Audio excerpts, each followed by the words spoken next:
What's up everybody, Dave here from the Davey HT3 with another RC Heli tutorial. Today we're going to be talking about doing proper motor lubrication and maintenance. On most motors, I'd say probably your micro helis on up to your 500 size, maybe even some 600s. They're pretty easy to get to. The bearing in here you can get right to, and then there's another bearing underneath right beside this coil here.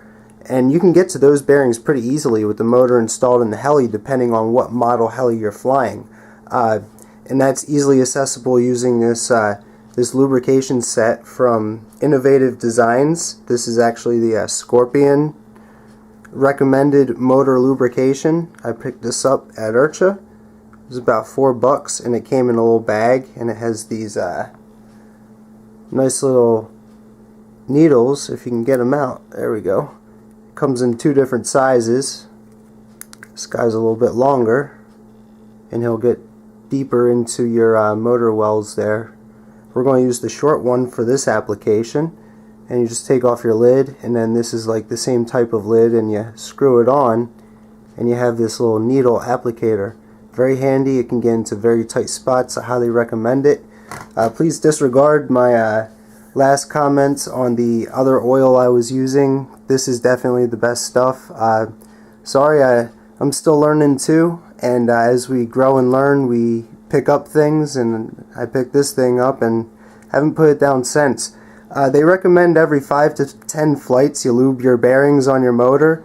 I kind of laugh really hard at that, because on my 6 it's almost impossible to get to 2 of the bearings, and I'm going to show you that in a second. But first we'll go ahead and lube up this motor real quick. Show you how easy this is. You take your little applicator and you get right in here on the bearing, and you just put a couple drips in there.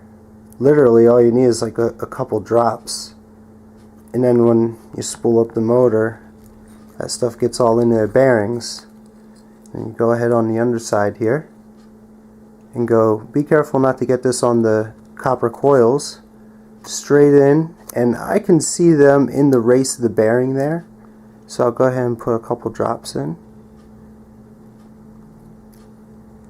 I use a little bit more than a couple drops just for my lack of constant maintenance.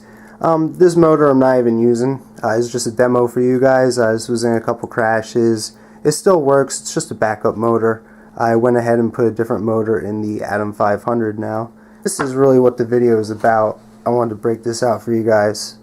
This is my Scorpion HK4035 560 kV. This is in the 6HV, and if you look, it's totally plastered on both sides. This is the side where my lithium grease flings off the main gear and then attaches to the standoff. Okay, they have this standoff here. Let me grab this other motor. If you look at the motor for the 6HV, it's got a really long shaft, and if that shaft were left unsupported, an example, without this standoff and the casing and a bearing in the top, the shaft would wobble, and that would cause undesirable vibrations during flight, and your flybarless system would absolutely go nuts. So due to a long shaft on 600 size and I believe above helis, most of them will have a standoff. And the problem here you run into is this shaft can seize up, and the shaft, or this bearing, can seize up, and the bearing in here can seize up. Now if any of these bearings seize up, what's going to happen is the shaft is going to get worn into and create a small pit and basically destroy the shaft, and you're going to have to get the whole underside, you know, the whole outrunner part of your motor, you know, minus the coil. So that would suck, and basically I don't want to do that, but I'd say this has about 50 or 60 flights on it. Since I first got it, I initially lubed it up really good, pulled everything apart when I got it, and you know, cleaned it up. But now it's time to definitely do it again. You can see the development of sludge, and that can't be good in there. So what we're going to do is we're going to pop this whole thing apart. We're going to clean it out. We're going to check the bearings and then do a proper lubrication. So here we go. Okay everybody, we're back again. I got the screws loosened up on this motor here, and I'm going to go ahead and remove the top part of this so that we can see what we got in here. And that is just full of crud. Look in there, that thing is just full of it. And what that does is not only does it cause problems in your bearings, but it also slings off onto your main gear, and there's grit and sand, I'm sure, in there from the ground and, you know, pavement and whatnot, and that builds up in there, and it basically eats away at your main gear, because mine's Delrin. Most of them are Delrin, and that'll just sling around in there, and basically the grit gets on there and just eats away. It's actually not too bad, kind of gross, but it's everywhere. Look at that. I'm going to go ahead and feel this bearing. Thank goodness, that feels really nice. That bearing feels awesome. I was expecting that thing to be all messed up and sloppy, but it feels really good. No notches in there. So we got that off. I'm going to have to go ahead and alcohol all this down, and then do my method with the screws here. Blow torch them up to about 180 degrees, get that red Loctite off, and then I'm going to go ahead and I'll remove the bearing, re-Loctite the screws, clean this all up, and reinstall it. Let's get that out of the way, clean off the fingers a little bit. Now we're left with this. Okay, this piece just slides right off like that. Kind of dirty, just have to clean it up. This is what secures the motor into the frames right here. You see the bolt holes line up. This all gets bolted down with that other piece, and then your block here attaches with these 4 screws to the sides of your main frames on your Heli. We'll have to clean that up as well. And now here's the bearing that I was telling you about I couldn't get to. Because of all that stuff that's, you know, covering up the bearing, you can't get to that with an oiler. So you have to completely pull it from the Heli, and that's why I kind of laughed at 5 to 10 flights. I mean, I could do 5 to 10 flights in a couple hours. I fly a lot. So to get in there and really lube it up is quite a pain. Alright, what's up everybody? Back again here. Got the pinion off. I said screw it. If this is going to be proper motor maintenance, we're going to go ahead and pull this guy apart, and we're really going to look into it. So I marked my pinion here with some of this nail polish. You know my style.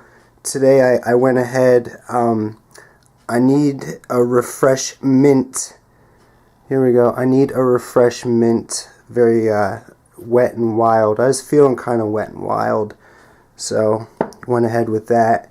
Just kidding. It matches the board, whatever. Anyway, mark your pinion so you know how many teeth it has, in case you chuck it into a box with a whole bunch of other pinions. I'm going to set that aside. Got my pink handled, yeah, this is actually part of a bead kit. I guess I'm too cheap. There was a 3-pack of pliers. I used the cutters. I used these, and there's some, you know, little pliers. They work out for this RC stuff. This snap ring in here, and you have to remove that so you can get the shaft off of the bearing there. That's what's locking it on there. Usually when you remove one of these, it's pretty dinged up, and you have to go ahead and change it. I've got spares. Also, the pin likes to fly. You know, you'll get it removed and you'll be all happy, and all of a sudden it'll fling across the room. But you want to get some tool with 2 points, preferably a snap ring removal tool. Expand your snap ring. See how I got it widened? Whoops. Here, we'll try again. Get this bad boy in here. Now I like to come at it like this because I can get a grip. I can expand it with my 2 fingers here. I can expand the grips. And then I can get over here with my thumb and slide the snap ring out. And this one's a little tough. This is a 700 size motor in my 6HV. The Balloon 6.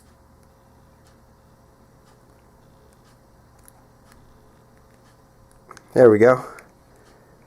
And the snap ring comes right off. Just takes a little technique. Grab it up.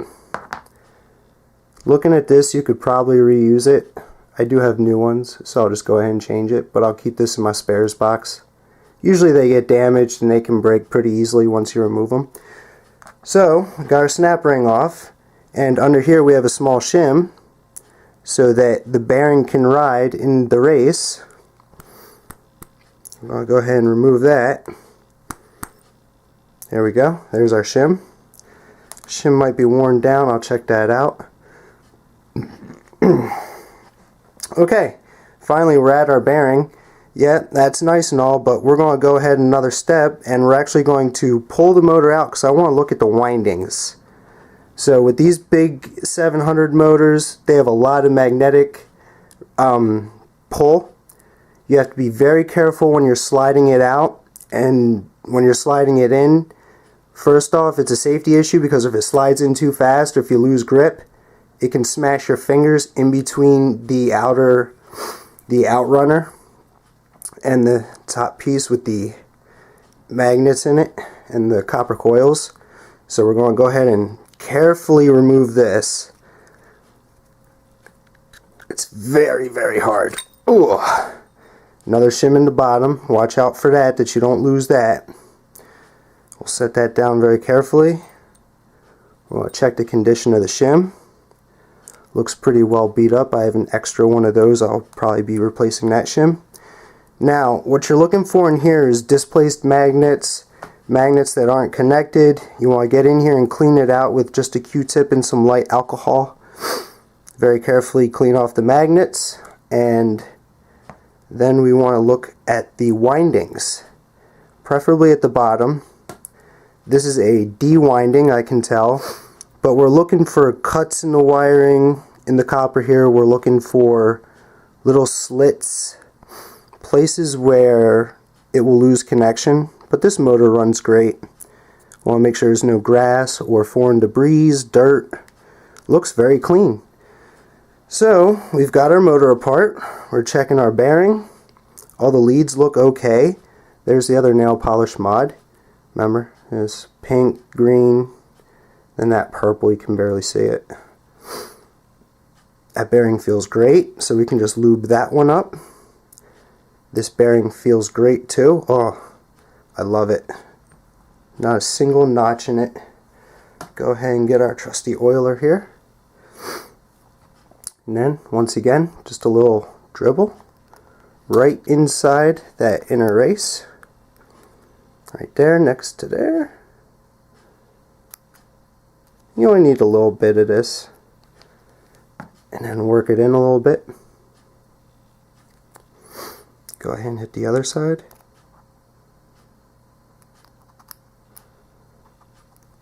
There we go. And this is so really thin, this lube, it just slides right in there.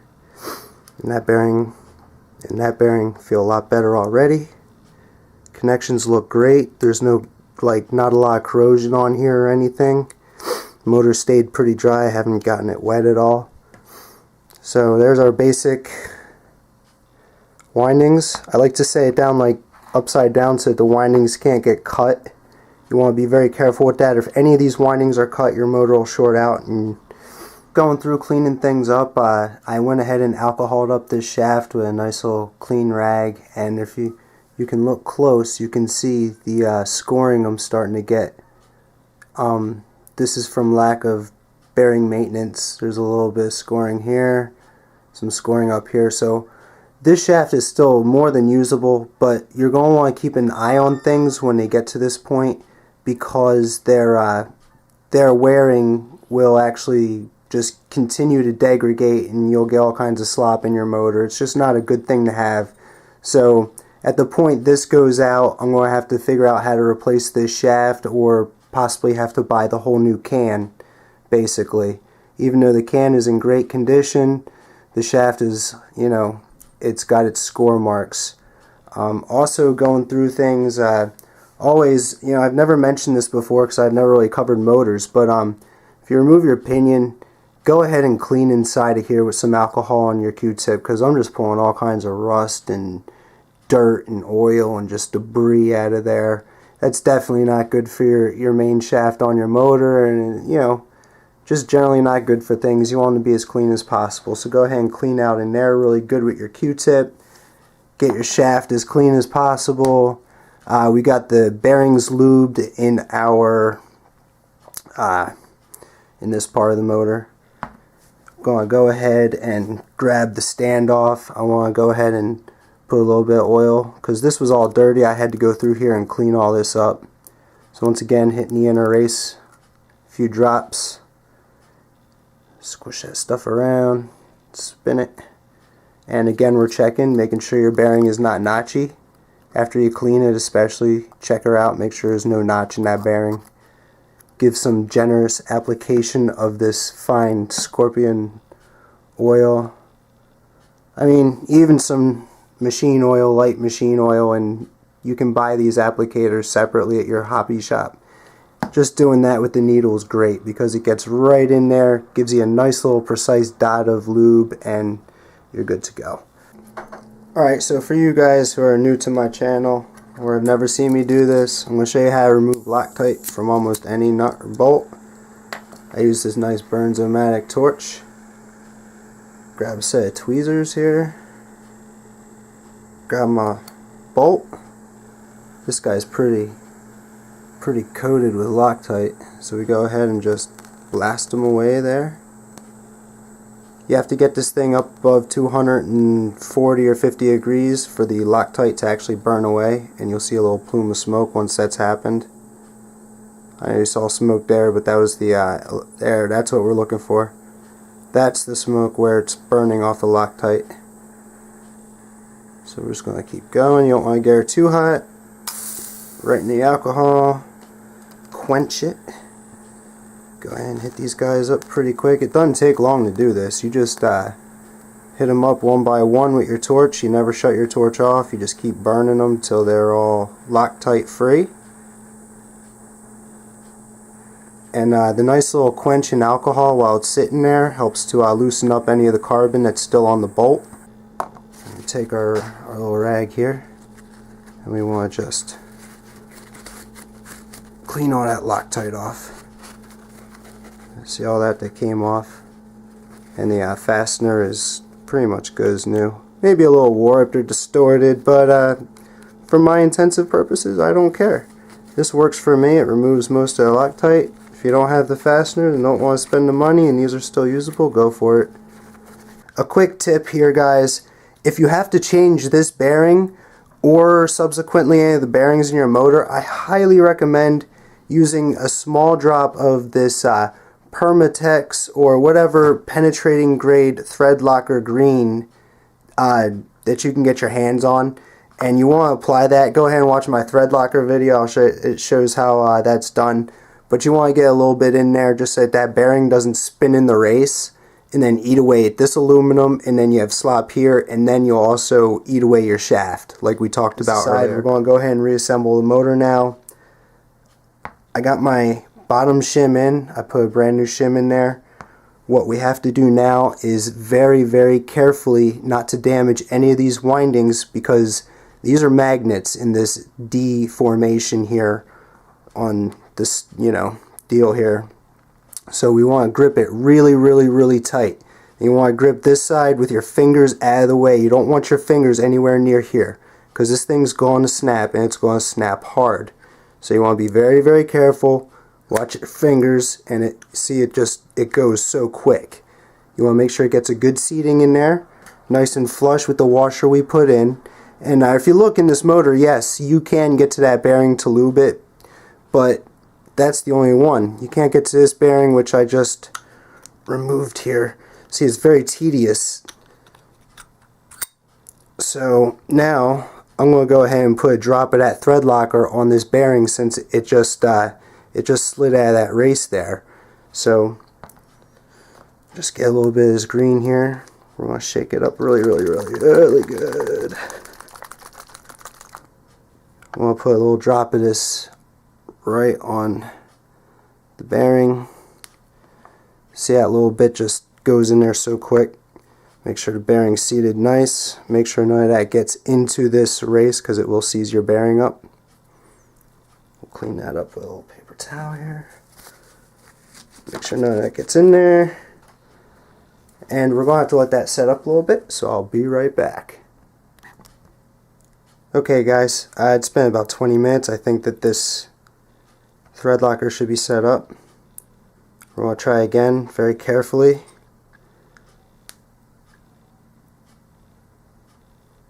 Now we want to catch it. There we go. Now that's seated properly. That bearing's not going to go anywhere, and as you can see, no play in there.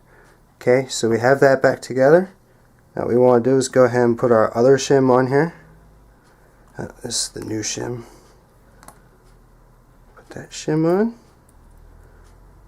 Then we want to grab the almighty snap ring and our little makeshift snap ring pliers.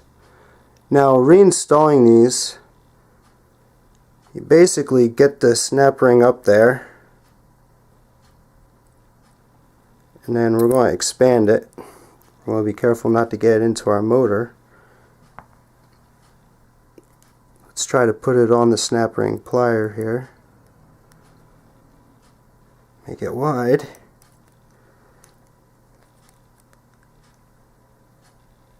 And kind of, whoops, just went for a trip.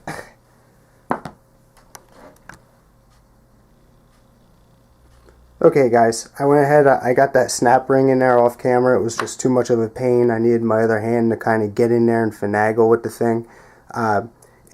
Okay guys, I got a little bit of red Loctite on my grub screw or set screw on my pinion. And if you can see, there's this little swirl mark right here. That is where the grub screw seats on. So we slide that down. And about in that area for the 6HV works for me. And then you want to be careful and make sure you get a flat.